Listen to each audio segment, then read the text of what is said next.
Bismillah, alhamdulillah, wassalatu wassalamu ala rasulillah.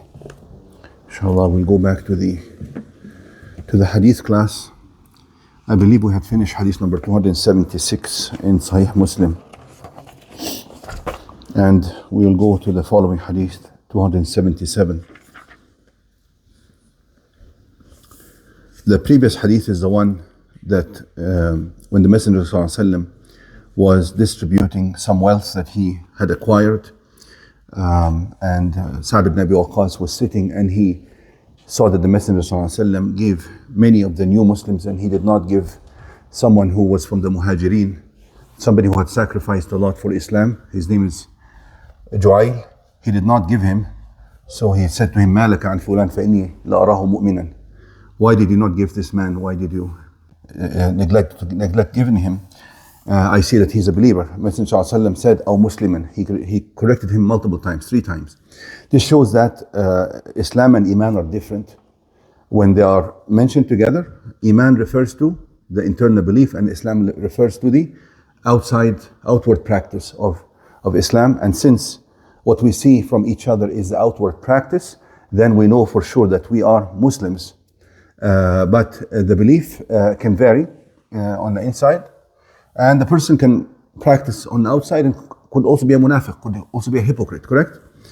So we cannot say for sure the level of Iman of anyone. Actually, even ourselves, you cannot say for sure what your personal level of Iman is. And this distinction between Islam and Iman is also mentioned in the Quran, such as when Allah says, قَالَتِ الْأَعْرَابُ آمَنَّا قُلْ لَمْ تُؤْمِنُوا وَلَكِنْ قُولُوا أَسْلَمْنَا. Arab are Bedouins who recently embraced Islam, so they were happy and they said, "We are now believers." Allah corrected them. He says, "قُلْ لَمْ تُؤْمِنُوا." No, you have not attained the full and perfect belief yet. وَلَكِنْ قُولُوا أَسْلَمْنَا. But you should say that we have embraced Islam. We have become Muslims, not that we have become believers. وَلَمَّا يَدْخُلِ الْإِيمَانُ فِي قُلُوبِكُمْ. The perfect Iman or the full Iman or the well-established firm Iman has not yet entered your hearts. وَلَمَّا. What is the difference between وَلَمْ or وَلَمَّا? If I say لَمْ يَأْتِ أَحْمَدْ, or I say لَمَّا يَأْتِ أَحْمَدْ, what's the difference between لَمْ or لَمَّا? تمام. لما يعني هيجي correct. When you say lam means it did not happen. When you say lamma, it means it did not happen, but it will happen for sure. You know that it will happen. And this actually verse gives us the good news and the glad tiding that if someone practices Islam, definitely Iman will come in the heart. Definitely. ولكن قولوا أسلمنا وَلَمَّا يَدْخُلِ الْإِيمَانُ فِي قُلُوبِكُمْ. Iman has not entered yet, but surely it will happen if you continue to be a Muslim. Now, that's an important point. We'll quickly go to the following hadith. باب زيادة طمأنينة القلب بتظاهر الأدلة. This chapter is titled as that tranquility of Iman increases in the heart with the multiplicity of evidence. The more evidence you have to support your faith in Islam and Iman, the stronger established the Iman becomes, and you become mutma'in. What's a good word for translation of tuma'nina? Tranquility, peace, serenity.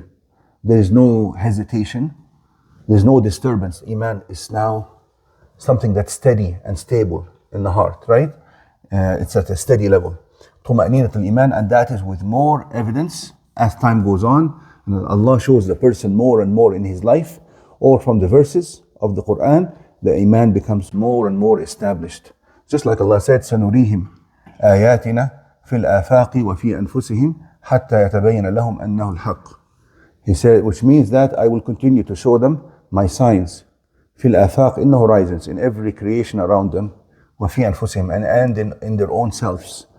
In their own selves, the physical creation, and also the feelings and the meanings that come to the heart. وفي أنفسهم حتى يتبين لهم, until it becomes manifest to them that this is the truth. So that is طمأنينة الإيمان. نعم. عن أبي هريرة أن رسول الله صلى الله عليه وسلم قال: نحن أحق بالشك من إبراهيم إذ قال: رب أرني كيف تحيي الموتى. قال: أولم تؤمن؟ قال: بلى ولكن ليطمئن قلبي. ويرحم الله لوطا لقد كان يأوي إلى ركن شديد ولو لبثت في السجن طول لبث يوسف لأجبت الداعي. نعم. And these are three narrations. This is one of them. The second one, basically they are all the same. ثم قرأ الآية حتى أنجزها. So the translation of this hadith is that Abu Hurairah says that the Messenger sallallahu alaihi wasallam said, نحن أحق بالشك من إبراهيم. You know the verse in which Ibrahim asked Allah, ربي أرني كيف تحيي الموتى.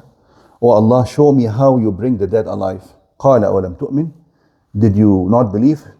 He says, بلى. He says, indeed I have believed in you, or in your ability to bring the dead alive. ولكن ليطمئن قلبي. But I wanted my heart to be steady and firm in belief. That he asked actually to see Allah bringing something dead alive, to see it physically. Now, so the Prophet ﷺ commented on this verse. I have to explain this. He says, نحن أحق بالشك من إبراهيم. He says, we are more worthy of having doubt than Ibrahim. But this is not how you should understand it. It doesn't mean that Ibrahim alayhi salam had any doubt in Allah's ability to bring the dead alive. He had no doubt. Of course he didn't, because he's a prophet. But what Ibrahim was asking for is كيف تحيي الموتى. He didn't ask Allah, are you able to bring the dead alive? He asked Allah, how does this happen? He wants to see the process. Okay? It is different from the question that was posed to Isa alayhi salam from the Hawariyin. They asked him, هل يستطيع ربك أن ينزل علينا مائدة من السماء? He says, is your Lord capable of bringing down a banquet from the heavens, meaning a table full of food? So this is a question about Allah's ability. The students and disciples of Jesus were asking him about Allah's ability to do something like this. That's not what Ibrahim was asking about. Ibrahim wanted what he knew, what he was convinced of, and what he has read in Allah's book, that Allah does that, and what he sees in front of his eyes, like dead, like Allah bringing people to this life and they were not here before that. هل أتى على الإنسان حين من الدهر لم يكن شيئا مذكورا, and animals and insects and so on. So we see Allah bring the dead alive already. But what he wanted is, he wanted actually to see the exact something dead coming back to life in front of his own eyes, and that is because he wanted to reach the highest peaks of belief, that everything is clear and manifest to him without any question at all. And so he sought to increase his yaqeen. He already had yaqeen, but he wanted even a higher yaqeen. You follow? Now, and this is because the levels of knowledge, as scholars say, are three. One of them is ilm al-yaqeen. The second one is ayn al-yaqeen, and the third one is haqq al-yaqeen. These three levels are mentioned in the Quran as well. Ilm al-yaqeen is to have firm knowledge. Ayn al-yaqeen is after you know something, you actually see it. It's like you study physics or you study chemistry and they talk to you about all these reactions, but then you actually see the reaction in the lab. That takes you to another level. You actually see the teacher doing it, for instance. But then haqq al-yaqeen is actually experience. This is like you having knowledge about an apple. There's a fruit that looks red, it's sweet, and so now you have the fruit and you believe the person who's describing the fruit to you. You know it exists and you have no doubt about it, and it's sweet and everything. But then now he shows you the apple. That's the second level of knowledge. And then the third level is what? You actually eat the apple. When you eat the apple, then you have even more knowledge of the apple and you've actually tasted it. Okay? So Ibrahim alayhi salam wanted this highest level of yaqeen. So the word of نحن أحق بالشك من Ibrahim, this is to remove any suspicion from the mind who reads this, of any person reading this verse, that Ibrahim possibly had any shred of doubt about Allah's capability. He didn't. So the Prophet ﷺ says that we are, and that's out of his humbleness. He says we are weaker in Iman than Ibrahim. If anyone was going to doubt, we would be the ones to doubt, not Ibrahim. You follow? And since the Messenger ﷺ doesn't have doubt, and the Sahaba do not have doubt in Allah's capability to bring the dead alive, and general believers do not have doubt, then Ibrahim is even higher than that. This is the meaning of this. You understand that part? Now, نحن أحق بالشك من إبراهيم. This is to remove any possible suspicion that Ibrahim had any doubt when he said that. And this is why, and this is in response. There are some narrations that say that when this verse was revealed, some people misunderstood it and said, شك إبراهيم ولم يشك نبينا.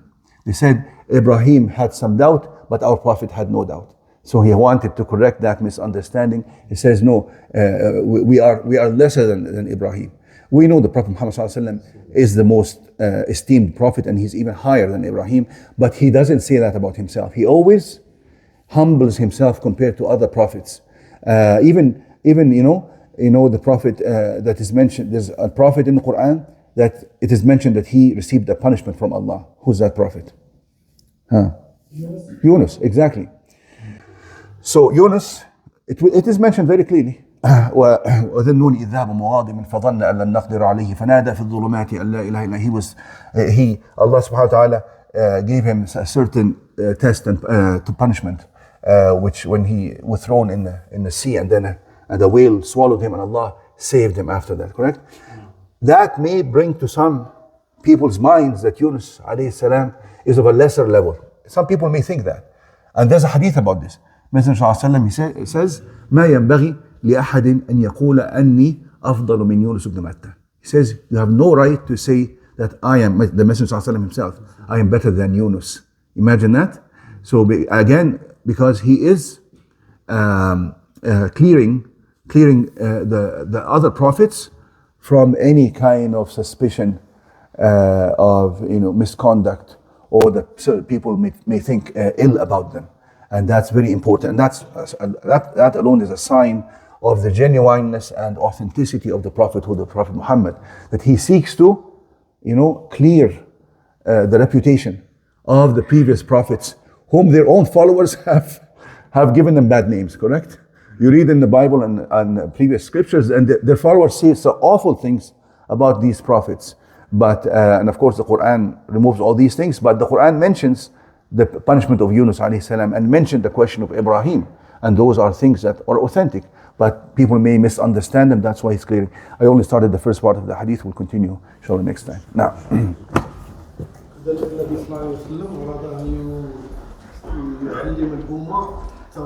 التواضع, exactly, humbleness, exactly. نعم, تواضع. في context للآية كان في حديث حوار بين النبوة وسيدنا إبراهيم. Exactly. صح. So there was actually context. صح. صح. You went to a different argument for this, and then الذي مر على القرية يدخلونها. Exactly. So there's a context how this actually came about. Exactly. Okay. So he asked me, I had a problem with this debate.